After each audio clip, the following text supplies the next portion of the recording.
everybody, welcome to Board Online, Board Offline. We're bringing you part 4 of the Mansions of Madness gameplay that I'm doing with the guys from Boards Alive, Aaron and Quentin, and John Gilmore from various board game fames. So when we left off, the priest and Carolyn Fern were both over there in the study, I believe. Yes, they were over there checking some stuff out. We're going to see what's going to happen with them. Jenny Barnes is in the kitchen with Kate, and then Ashcan Pete is thinking about going into a dresser or a desk. He's also got a room he could explore. He's next to a locked room with some weird noises going on inside the locked room. So let's see what happens, and let's get right down to the table. So Aaron is going to move first, and he's going to move Father Mateo back into the lobby. And then once he's in the lobby, Father Mateo's something just kind of catches his nose wrong, and he sneezes, achoo! And then he says, bless me. And just like that, Father Mateo's focused. All right, so now Ashcan Pete over here is going to look in this desk here. He's going to search that desk, saying to himself, I wonder if there's any good song material in here. A desk sits against the wall, being used as an end table. It has several large drawers locked by a combination. You attempt to unlock the combination lock on the drawers. Tap to attempt the puzzle using observation. And Ashcan's observation is 4, so we've got a good shot here. All right, so we've got a combination puzzle here. You can see it's going to be possible 3 numbers. Let's do this. So there are no 1s in there. All right, so we know there's no 1s in there. Let's see if there's any 2s. So no 2s, so we know it's going to be some combination of 3, 4, and 5.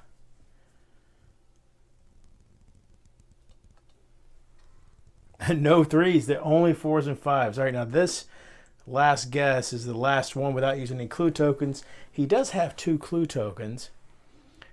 So, hey, baby girl, we've got 4 and 5, or the 3 numbers here are going to be 4 and 5 in some combination. What do you think?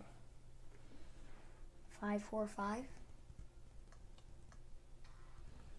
All right, so 1 number is in the right spot and 2 are in the wrong. So that's all of Ashcan's guesses, but let's use 1 clue token to keep going. I think maybe the 4 is in the right spot. No, it definitely isn't the 4. Because then we flip-flop the 5s and we still have the exact same number. Oh, yeah. Maybe the 5's right. One of those 5s. Which 5 do you think? The one to the right. All right, so let's go 4, 5, 5. Oh, okay, so that was... Do we want to use Ashcan's last? You know what? We're going to do it. We're going to use Ashcan's last clue token. Now, if this one had 1 in the right spot, and this one has 1 in the right spot, but we move the 4, so I'm thinking that means the 4 has to go in the end, right? Yeah, has to be 5, 5, 4. There we go.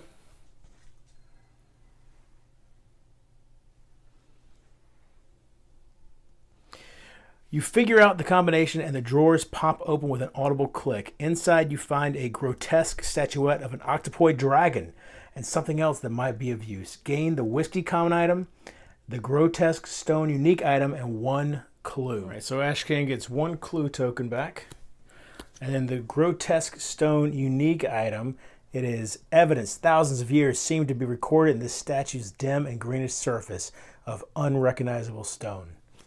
All right, so hopefully that helps us out somewhere later on down the road. And he also gets whiskey, which is an action, or you can use it as an action to discard 2 face-down horror and then flip this card.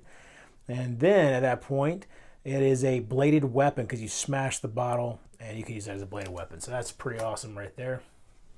Okay, so now that Ashcan searched this desk, he's going to open this door over here. All right, so you suspect the unmarked door leads to a bedroom. Gonna explore that. The door opens into a bedroom that seems modest compared to the decor in the rest of the mansion. All right, so this is going to be bedroom 2 tile. Near the door, a small writing desk holds an immense book.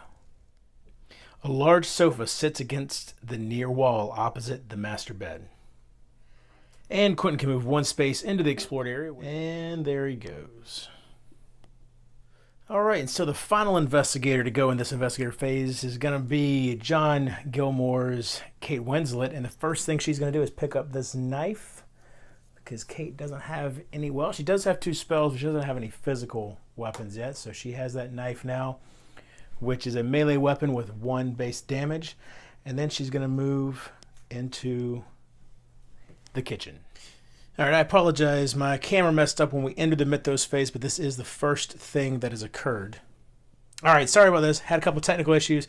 That Mythos event that occurred was turning. Ashcan Pete comes face to face with the unexpected shape of a monster, but it is in fact nothing more than a shadow cast by mundane objects. Ashcan Pete suffers 1 face down horror. All right, so here we go. Here's a face down horror. That's actually the first sort of horror or damage that Ashcan has taken.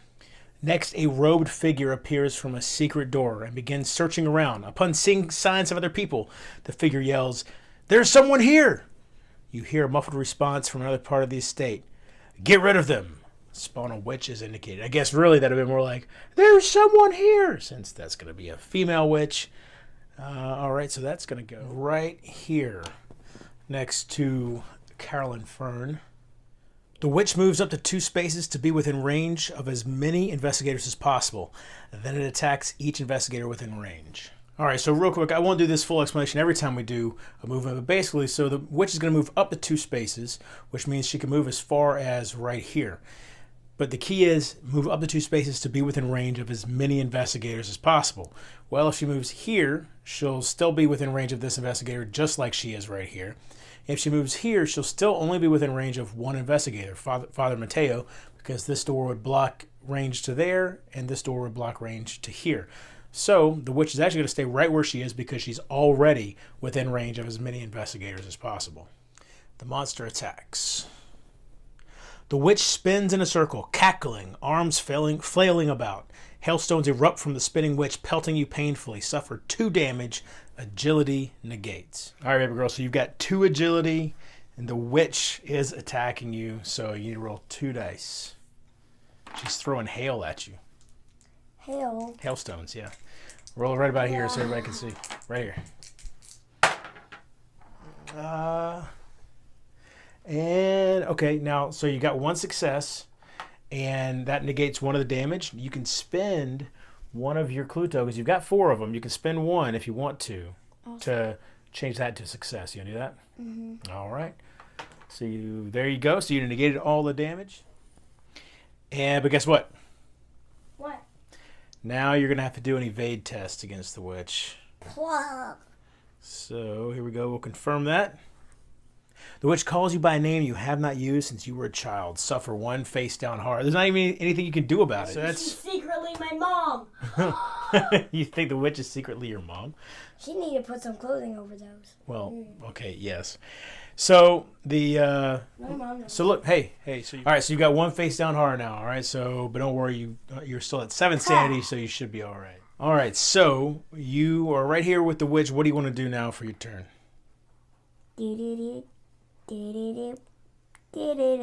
Okay, so you're moving to that space. Then what are you gonna do? I'm going to move this.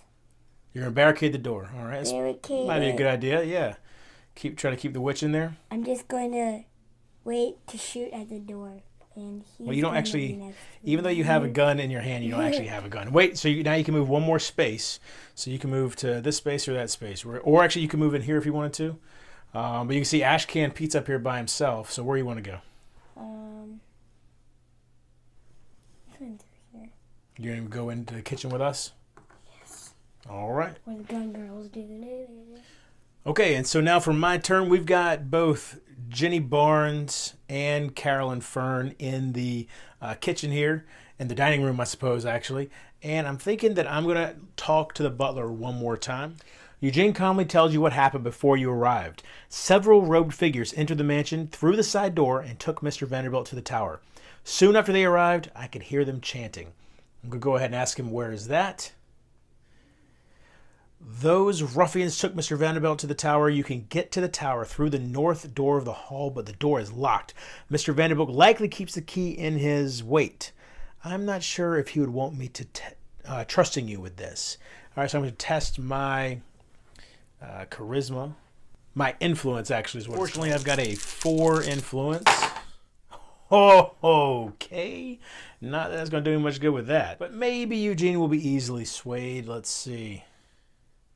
No, Mr. Vanderbilt would not like me talking about that with strangers. We're going to try this one more time with Eugene.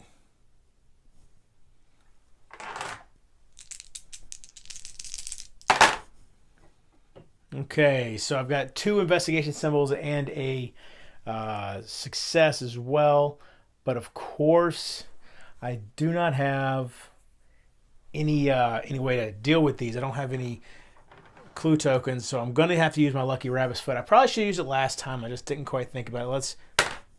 Nothing. All right, well, let's see if this helps this time. Here we go. There we go. All right, Mr. Vanderbilt has a hidden office that he often retreats to. The door is hidden in the estate's library, which is through the west door when you get into the hall. It uses a very strange lock hidden behind a bookshelf. The butler instructs you how to open the secret door to the library. Gain 1 clue. Okay, so there you go. Ashcan's got a room to explore. We've barricaded a witch in the study who appeared just out of nowhere, apparently. Yeah, it looks like the father, Father Mateo, is going to try to hold her in the study. At least he's standing outside the door right now, so we'll see where he goes when we come back. Some interesting stuff going on. I think now that I've gotten that, spent some time talking with Eugene and managed to get some stuff out of him, I'm probably going to try to head over to the library that Eugene was talking about. So join us next time to see where this goes.